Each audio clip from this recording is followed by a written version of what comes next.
Welcome to New Connection, where you can tune in and grow. I'm your host, Vicki Thompson. You may be familiar with New Connection magazine for conscious living, which has been enjoyed by readers in the Pacific Northwest for more than 17 years. Now we're excited to bring New Connection to life in your home.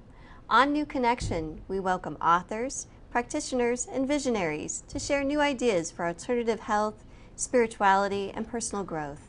Today, I'd like to welcome to New Connection James Gilliland, who is the founder of SETI, which is a Washington state-based organization that strives to have enlightened contact with extraterrestrial intelligence.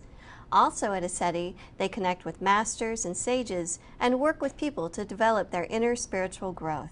James, welcome to New Connection. Oh, thanks for having me on the show. Well, when people hear about UFOs, many images come to mind, and they think many different things. So what I'd like to do today is to kind of dispel some myths around UFOs and talk about some of the personal experiences that you've had at SETI and bring them in so people can have a different view of UFOs and extraterrestrials. Yeah, it is sad, the view that people have of UFOs. They're actually our ancient ancestors, and they've been around forever.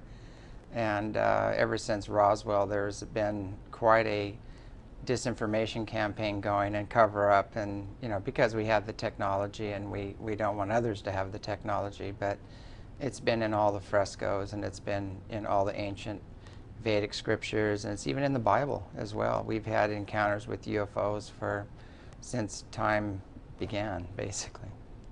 So you are seen as an ambassador to these enlightened beings. How did you become an ambassador? What is your story, and how did you, get involved in this? It's kind of interesting. I like to be referred to as nobody. I don't like labels, So you were the nobody here. Yeah, exactly. But that label kind of got stuck on me. But I was on an intense spiritual journey. I had a near-death experience, and I'd written books, and I was very involved in process-oriented therapy and intersensitivity training and meditation. And I had visions over and over to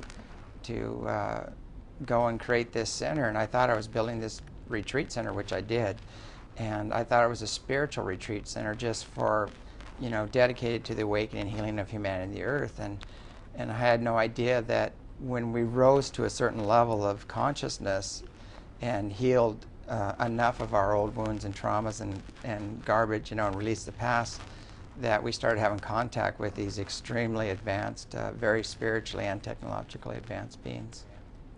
Sometimes I think when people think of alien life forms, they will think of it as, the evil green Martian with the little, little gun that they're going to shoot you. Have you encountered any energies that feel negative in that way, or has it been more loving? Well, I'd say 99.9% of my encounters have all been very benevolent, very loving. They have different cultures, you might say, and different ways of interacting with people. And the mind in which you seek is the mind in which you connect. So if people are looking for the dark and the negative and the victim roles and all that stuff, that's what they experience, and that's where they're drawn to. But we take it higher. I'm not saying that doesn't exist. I mean, there is a lot of darkness out there if you want to go looking for it. But we take it a level up, you might say, and work more on the more benevolent, very spiritually and technologically advanced ones, and the ones with emotions that are just like us, that are very loving, and they care deeply for humanity and the earth and where it's going.